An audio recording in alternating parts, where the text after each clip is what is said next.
Welcome to Carl Brown's Reality, hosted here by WYCS. Support the station. We're trying to have a voice in the local community and provide you with a reality show that goes beyond eating worms on a plate.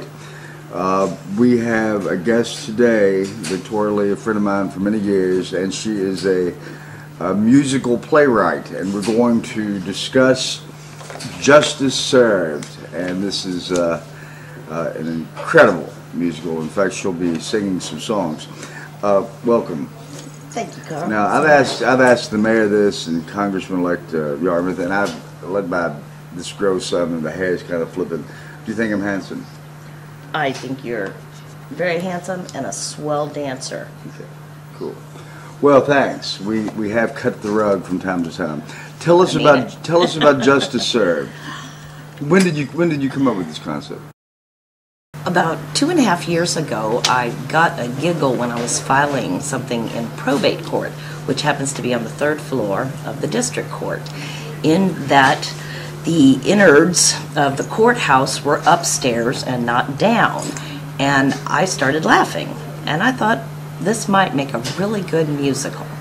And there wasn't a musical about the law, and the rest began unfolding to me.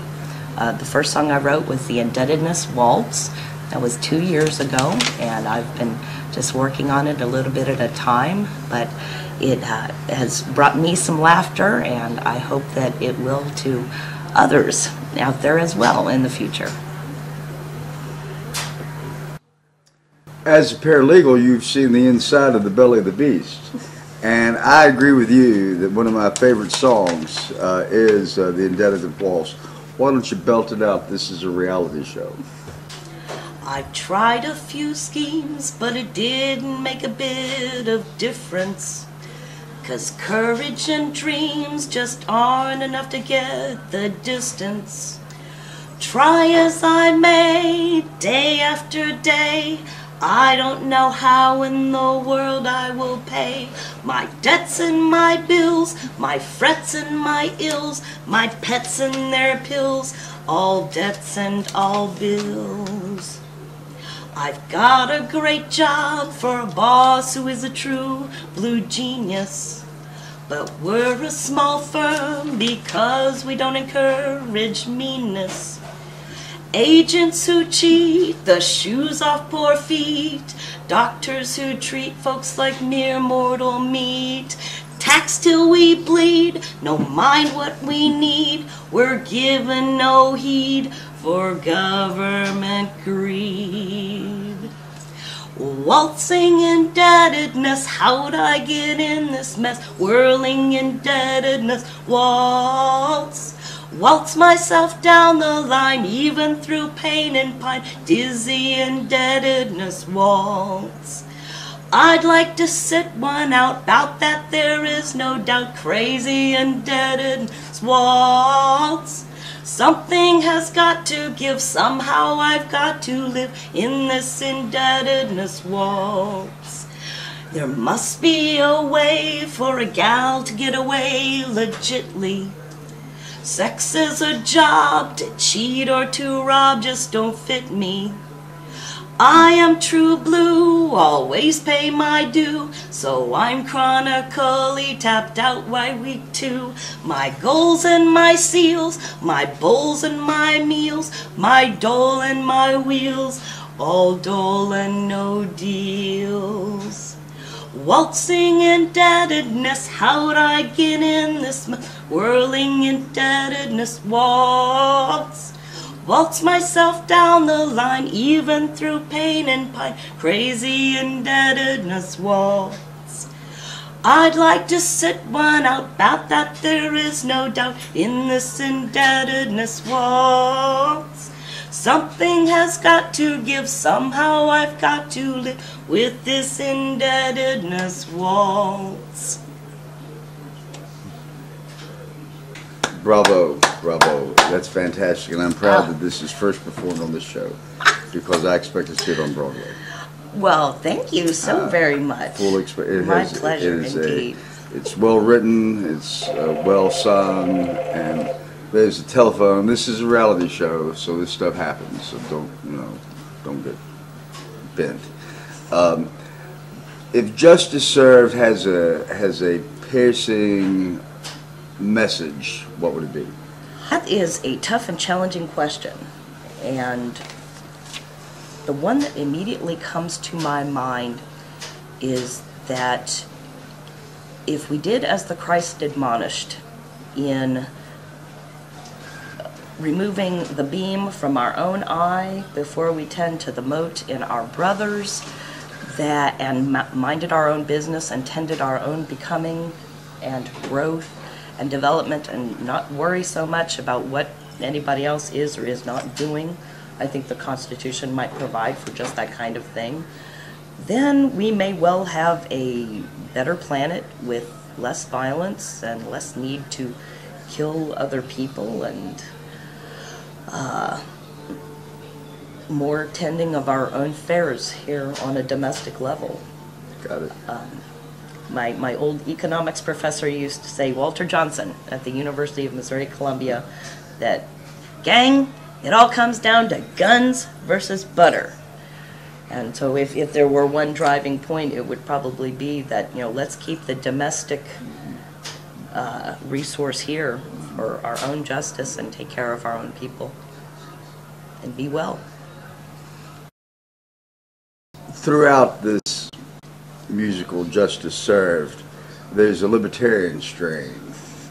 You are a member, card-carrying member of the Libertarian Party, or once was? I am indeed. Okay. I am indeed a member.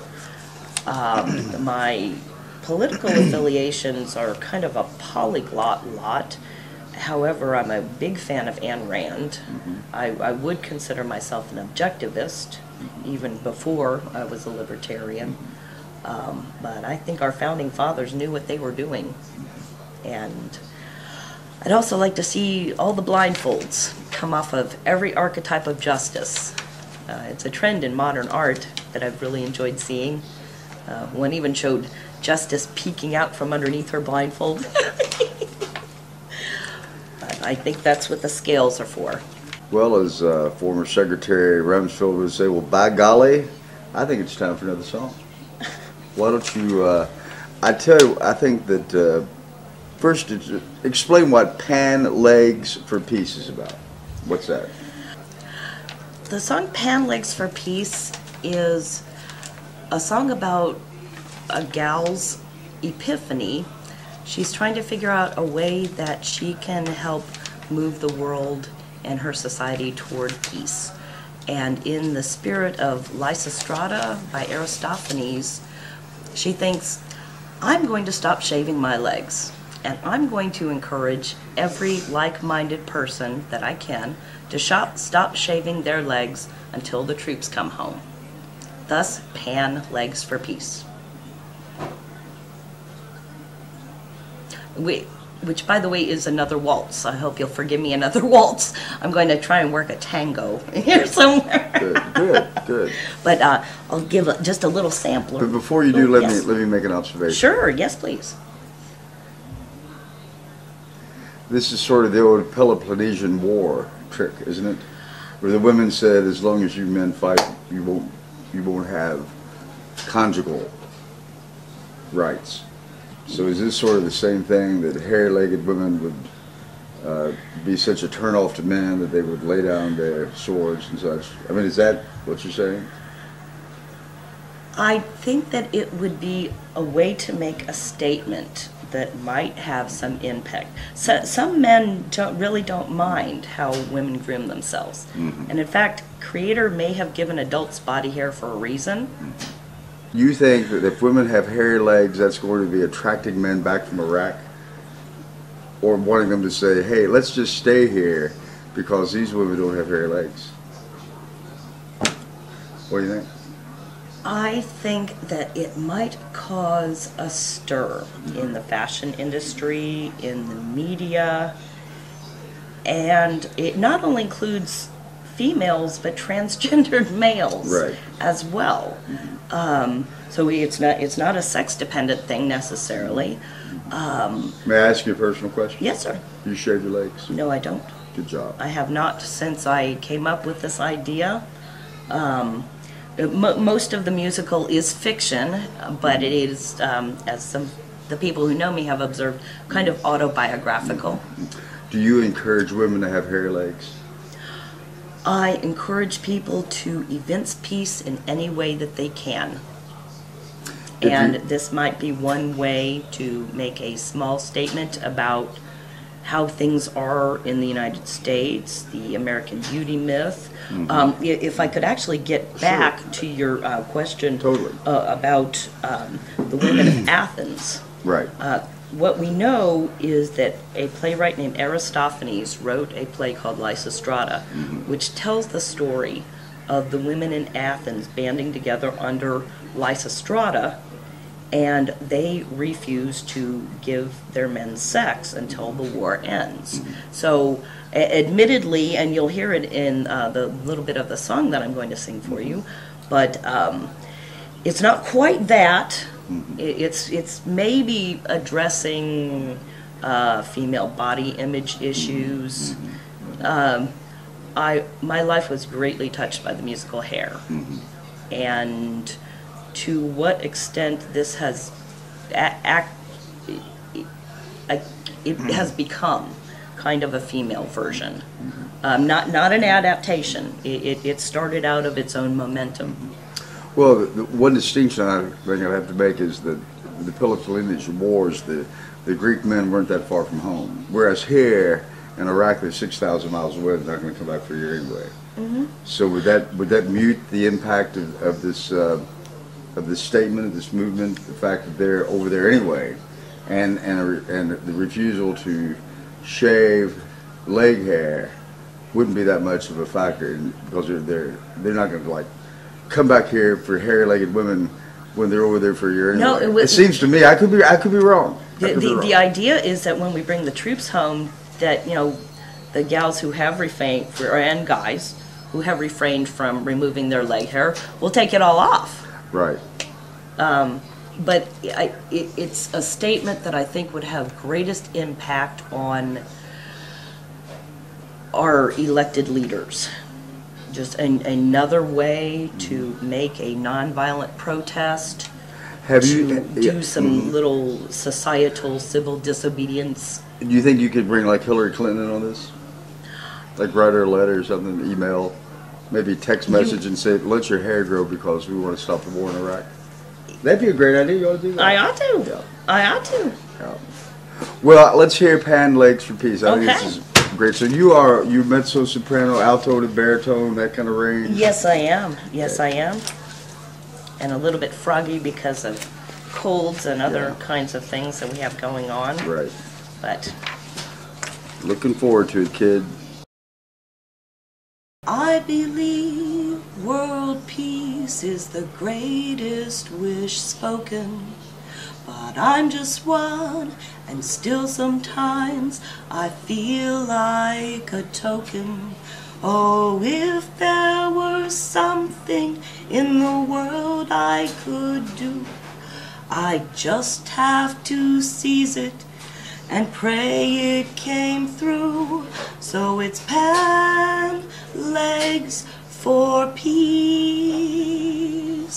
I'd like my country with liberty, please. Pan Legs for Peace. This is not Athens, I'm no Lysistrata, but we need adults here, enough war for this daughter. What's your plan to get this performed musically? It is my nearest intention to apply for some grants at the beginning of the year. It will take me some time invested in transcribing this to tablature. I have all the music in my head, and at this juncture, I'm the only one who knows it. So that is my next step. I'm talking to everybody I know, getting their ideas, their editorial comments, and it keeps growing. It's as though the whole thing is already in existence, and I'm just helping give it more substance. It's been a great time. I've had so much fun. Victoria, I've long admired your ability and your loyalty and your industriousness and your intelligence, and we are now working on a book, right? Yes, sir. It's called American Martial Arts Law for the 21st Century. Now, I've written 2 predecessor books, but now we literally have thousands of cases that we deal with martial artists in the law. Absolutely. Thousands of cases. In fact, I'm working for a Canadian law firm in a case where a black belt just went postal on this teenage kid and hurt him, brain damage. I'm working on that case now. Now, what do you think would be your first act if you were president? I would immediately decriminalize all consensual transactions between adults.